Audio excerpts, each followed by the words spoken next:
ٹھیک ہے نا.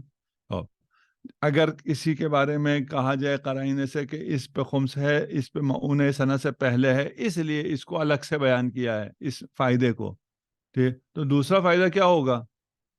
اس پہ خمس نہیں ہے ہوگا، نہیں، معون سنہ کے بعد خمس ہے. یہ جو اس کا الگ سے ذکر کیا ہے، وہ اگر اس لیے الگ سے ذکر کیا تو پھر اس کا مسئلہ نہیں ہے کہ آپ کہیں بھائی یہ کیا ہو گیا. ٹھیک، ہم نے خمس کے شروع میں آیت اللہ سستانی کی شرائط بھی پڑھی تھی. انہوں نے بتایا تھا کہ خمس ہونے کے لیے ایک اس کو خمس کو شرعی ہونا چاہیے، دوسرا یہ ہے کہ اسے متعارف ہونا چاہیے، تیسرا اور چوتھا پتہ نہیں دو چیزیں اور تھی. یہاں پر صاحب عروہ نے کہا ہے کہ ارث میں 3 شرط ہے. ایک یہ ہے کس کے لیے؟ خمس کے وجوب کے لیے. ایک یہ ہے کہ غیر محتسب ہونا چاہیے، کہ وہ کسی ایسے سے آیا ہو جو جس کا آپ کا حساب نہیں ہے. وہ کیا ہوگا؟ یکون من رحم بعید، کسی دور کے رشتے سے آیا ہو جو کہ غیر محتسب تبھی ہوگا نا، کہ دور کا رشتے سے معمولاً آپ کو ارث نہیں پہنچتا ہے. آپ کا ایک دور کا رشتہ ہے، آپ کو پتہ ہی نہیں تھا، اور وہ رہتا بھی کسی اور شہر میں تھا، فی بلد آخر. اگر دور کا رشتہ آپ کے ساتھ آپ کے گھر میں رہ رہا ہے تو آپ کو پہلے سے پتہ ہے کہ اس سے ارث مجھے ملے گا. آپ نے حساب کتاب سارا لگایا ہوا ہے کہ یہ میرا رشتہ دار ہے، اس کی کوئی اور رشتہ اس کا نہیں ہے. طبقہ اول میں، طبقہ دوم میں بھی نہیں ہے، تو طبقہ سوم میں ہوں، پھر مجھے مل جائے گا. اب ایک گھر میں رہیں تو اس کو تو آپ نہیں کہہ سکتے یہ اس سے کیا ہے، غیر محتسب ہے. آپ نے تو سب سے پہلے حساب لگایا ہوا ہے، اس کی بڑی خدمت کر رہے ہیں آپ، ٹھیک، کہ یہ بڑے دور کا ہے لیکن اس سے مجھے ملے گا. ہاں، ایک تو دور کا ہو، دوسرا دوسرے شہر میں ہو، ٹھیک، اور تیسرا یہ ہے کہ ہے دوسرے شہر میں، امریکہ میں رہ رہا ہے. آپ کو پتا ہے کہ اس کے پاس بڑی جائیداد ہے، اور یہ بھی آپ کو پتا ہے کہ اس کا وارث میں ہی ہوں، پھر بھی یہ غیر محتسب نہیں. ٹھیک، اچھا، اب یہ جو 3 شرائط پیش کی ہیں صاحب عروہ نے، آیا یہ صحیح ہے یا صحیح نہیں ہے؟ یہاں پر غیر محتسب صحیح ہے. آپ کی ان جگہوں پہ معمولاً یہ غیر محتسب ہوتا ہے، یہ بھی صحیح ہے، لیکن یہ کوئی شرط نہیں ہے. شرط ہونے کا مطلب یہ ہے نا کہ بھئی اگر اسی شہر میں ہو، اسی گھر میں ہو، پھر یہ غیر محتسب نہیں ہے.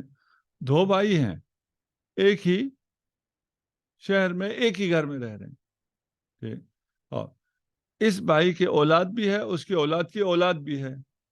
ان کے ہوتے ہوئے بھائی کو ملے گا؟ بھائی کو کچھ بھی نہیں ملے گا. نہیں، ایک کار ایکسیڈنٹ میں شادی پہ جا رہے تھے بارات لے کے، یہ سارا خاندان ایک ساتھ ہی مر گیا. اب کسے ارث ملا؟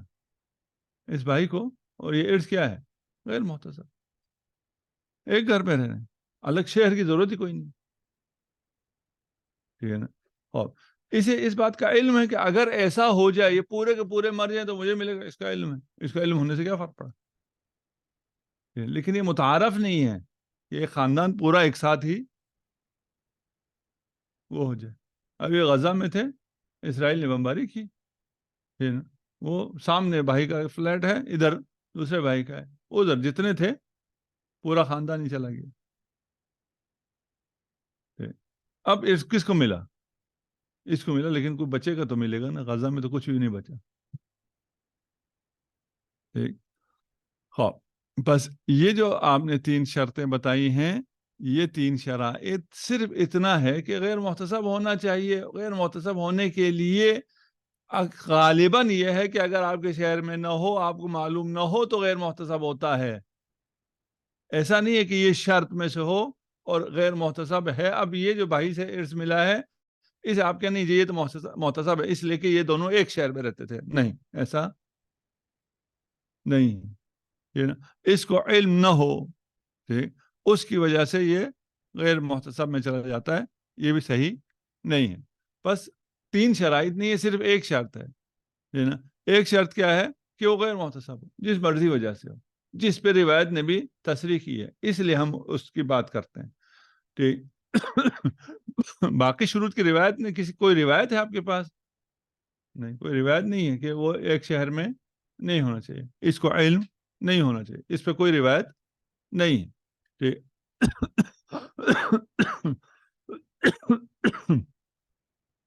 بس صرف ایک شرط ہو گیا، وہ یہ ہے کہ وہ محتسب ہے یا محتسب نہیں ہے.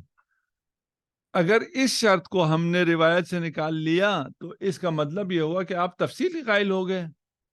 آپ تو دلیل ابھی کس کے رہے تھے کہ خمس ہے مطلقہ، اور یہ فرق بھی نہیں ہے کہ نہیں، ہم تو بیان کر چکے ہیں. ہم نے بیان کیا ہے کہ یہ شرط کس کے لیے ہے؟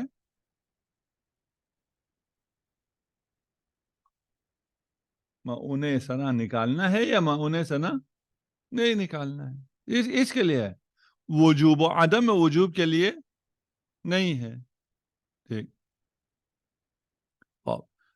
یہاں پہ کوئی آگے یہ کہہ سکتا ہے کہ بھئی یہاں پہ ارث میں خمس نہیں ہے، جیسے کہ خلع میں اور مہر میں خمس نہ ہونے کا تصریح کی ہے. فقہا نے کہا ہے کہ اگر کوئی خلع لیتی ہے اور اس سے پیسہ ملتا ہے یا کوئی مہر کا پیسہ ادھر زوجہ کو ملتا ہے تو اس پر کیا ہے؟ خمس ہے، اس پہ خمس نہیں ہے. ہم کہیں گے اس پہ خمس نہیں ہے اس لیے کہ وہ کوئی فائدہ نہیں ہے، ارث کی طرح نہیں ہے، وہ ایک عوض ہے نا. عوض کے آنے کے بعد اس کو دیکھا جائے گا، اس میں سے معونہ ثنا نکالا جائے گا. اگر وہ فائدے میں چلا گیا تو مطلق فائدے پہ خمس آ جائے گا، ادھر اس پہ خمس نہیں ہے. ٹھیک. لیکن ارث جو ہے وہ کیا ہے؟ وہ فائدہ ہے. ٹھیک. اس لیے آپ اس پہ قیاس نہیں کر سکتے. اب آپ ان تین اقوال میں سے کس طرف جاتے ہیں؟ ارث پر مطلقہ خمس ہے. ٹھیک ہے نا. ابھی جو ہم نے آخری یہی قول پڑھا، ارث پر مطلقہ خمس نہیں ہے. تفصیل جو کہتے ہیں مطلقہ خمس نہیں، وہ کہتے ہیں یہ فائدہ نہیں. باپ کا مال بیٹے کو ملا ہے، بیٹے کا نقصان ہوا ہے، باپ ہاتھ سے گیا ہے.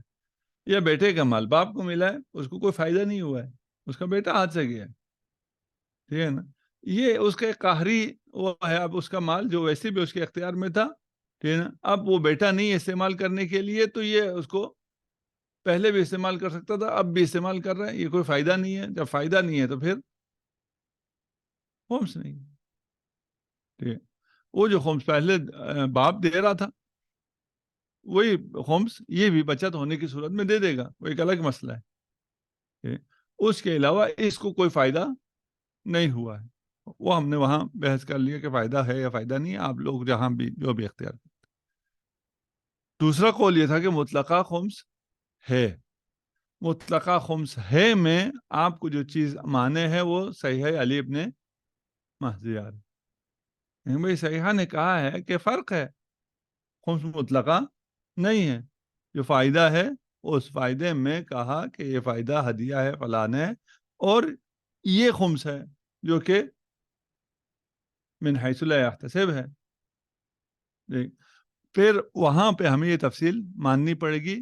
یہاں پر آ کے پھر آپ اس تفصیل کو اگر رد کرنا چاہیں تو آپ کے پاس یہ راستہ رہتا ہے کہ یہ روایت ہے، صحیحہ ہے، تام الدلالہ ہے، فلان ہے، لیکن یہ بات کس میں کر رہا ہے؟ یہ معون ثنا اور عدم معون ثنا کی بات کر رہا ہے. ٹھیک. جو لوگ اس تفصیل قائل ہیں وہ کہتے ہیں نہیں یار، یہاں پہ کہاں ہے معون ثنا، یہاں تو یہ کہہ رہا خمس ہے یا خمس نہیں ہے. یہ نا، یہ بعد معونت السنہ یا قبل معونت السنہ کی بات ہی نہیں ہے. یہاں پہ آپ کو مطلقہ کے لیے اس کو معون ثنا کو کسی طرح اس میں صحیح سیٹ کرنا ہے، اور جو تفصیل کے قائل ہیں وہ کہتے ہیں کہ یہاں جب اس نے روایت نے کہہ دیا کہ اس پہ خمس ہے، یہ نا، اس کا مطلب ہے کہ اس پہ خمس نہیں ہے. آپ کہیں یہ تو مفہوم وصف ہو گیا، بلکہ مفہوم لقب ہو گیا. مفہوم لقب آپ نے خود بھی ابھی نہیں ماننا ہے کہ جو من حیث اللہ یحتسب پہ خمس ہوگا. یہ اس بات شیء ہے، یہ نفی ما سوا کو نہیں کر سکتا. ہم یہاں پہ وہ آ کے کہتے ہیں یہ مفہوم اس میں مفہوم ہے، اس لیے کہ ہمیں قرینے کیا ہے، حالیہ مقالیہ سے معلوم ہے. اگر اس میں بھی خمس ہو اس میں بھی خمس ہو تو کیوں کہیں گے اس میں خمس ہے؟ اگر دونوں میں خمس ہے اور امام آئے کہ اس ایک میں خمس ہے تو یہ لغو ہے، اس کا فائدہ نہیں ہے. یہاں ہمیں معلوم ہے کہ بھائی میں نے آپ سے پوچھا ہوا ہے کہ خمس کس کس میں ہے، آپ کہیں ارث غیر محتسب میں خمس ہے، اس کا کیا مطلب ہے؟ میں نے پوچھا کس کس میں ہے، مجھے حاصر چاہیے. اس میں سے آپ نے اس کو نہیں گنا، جس کو نہیں گنا اس پہ خمس نہیں ہوگا. تو یہ تینوں اقوال ہیں. ان تینوں اقوال میں سے آج کل جو آغایون مشہور آج کل میں تفصیل ہے، سستانی کا بھی ہم نے نقل کیا، وہ تفصیلی قائل ہیں. تفصیل کے لیے ان کو یہی چاہیے. رہ گیا قدماء کی بات کو دونوں استفادہ کرتے ہیں. یہ تفصیل والے ہیں، وہ کہتے ہیں کہ اگر ارث ہوتا تو قدماء ذکر کرتے کہ ارث میں خمس ہے. یہ جو مطلقہ کے قائل ہیں یہ کیا کہتے ہیں؟ یہ کہتے ہیں کہ انہوں نے جو ذکر نہیں کیا ہے، کیوں ذکر نہیں کیا؟ اس لیے ذکر نہیں کیا کہ وہ تو معلوم ہے فائدے پہ مطلق ہے، فائدے پہ خمس ہے. انہوں نے یہ تو نہیں کہا نا قدماء نے کہ اس پہ خمس نہیں ہے. اس کا اجماع تو نہیں ہے کہ قدماء نے کہا ہو کہ ارث پہ خمس نہیں ہے تفصیل کی صورت میں ہی. ارث غیر محتسب پہ خمس نہیں ہے یہ کہا ہے، یہ تو نہیں کہا ہے. بس عدم ذکر اجماع نہیں ہے. ان کا عدم ذکر ہمارے فائدے میں ہے، آپ کے فائدے میں نہیں ہے. ٹھیک، یہ بات بھی واضح ہو گئی انشاءاللہ. ٹھیک، کہ جو ہمیں اجماع چاہیے وہ اجماع ہمیں یہاں پہ ملتا ہے یا نہیں ملتا ہے. ٹھیک، اجماع آیا عدم ذکر سے آپ کوئی اجماع لے سکتے ہیں، خود یہ بھی مبنی ہے. یہاں کوئی آپ اجماع کا ادعا اس سے نہیں کر سکتے کیونکہ گزشتہ انہیں ذکر نہیں کیا ہے. ٹھیک ہے، وہ ایک ابن ادریس کو پکڑ لیتے ہیں، ایک ابی صلاح کو پکڑ لیتے ہیں کہ ابی صلاح نے کہا ہے، وہ قدماء میں سے ہے، اگر قول بے عدم وجوب خمس ہوتا ارث میں تو اس کا بھی کوئی قائل ہوتا ابن ادریس سے پہلے، اس سے پہلے کوئی قائل نہیں. ٹھیک ہے نا، جو قائل ہے وہ اس سے پہلے ابی صلاح ہے، اور وہ کس کا قائل ہے؟ وہ وجوب خمس کا قائل ہے. ٹھیک، یہ ابن ادریس کی بات کو لیتے ہیں کہ ابن ادریس نے کہا ہے کہ اس کے علاوہ باقی کوئی بھی قائل نہیں ہے.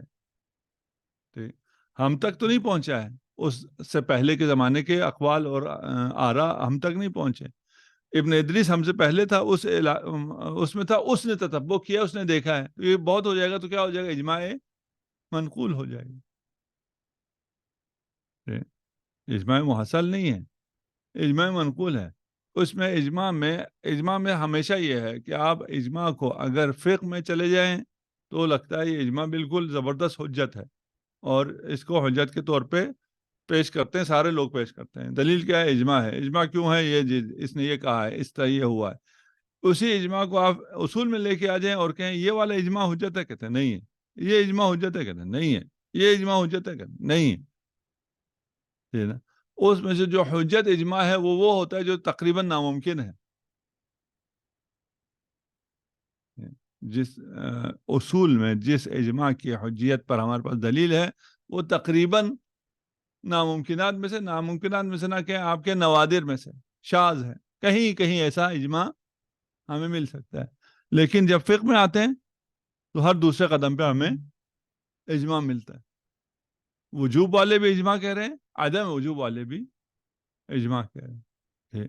تو آپ کو اگر اپنا اصول یاد رہے فقہ میں تو پھر آپ کو اجماع سے زیادہ متاثر نہیں ہونا. یہاں تو البتہ دونوں طرف والے اجماع کا ادعا کر رہے ہیں، لیکن اگر آپ نے اصول میں بحث کچھ کی ہے اور فقہ میں عملاً کچھ اور کر رہے ہیں، اور ہو سکتا ہے یہ کہ آپ اصول میں بحث کر رہے ہیں لیکن یہاں آپ اور چیزوں کی وجہ سے کہیں کہ نہیں ادھر یہ تسامحات چلتے ہیں اور وہ ان وجوہات پر چلتے ہیں، وہاں ان تسامحات کی بات نہیں کر رہے تھے، تو بھی آپ کر سکتے ہیں، کوئی مسئلہ نہیں ہے. آپ اسی طرح جو اس طرح فقہا اس کثرت سے اجماع کا دعویٰ کرتے ہیں اور اجماع کو دلیل کے طور پہ قائم کرتے ہیں یا کہیں پہ مؤید ہو رہا ہوتا ہے، اس طرح آپ بھی مشی کر سکتے ہیں۔ تو بس آپ ارث میں خمس دیں گے یا نہیں دیں گے، یہ آپ کی اپنی مرضی ہو گئی ہے۔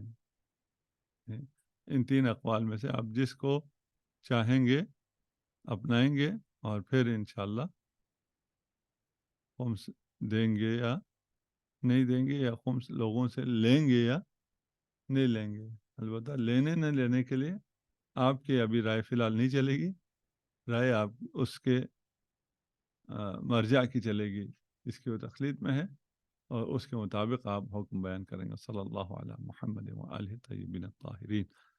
اللہم صل علی محمد وآل محمد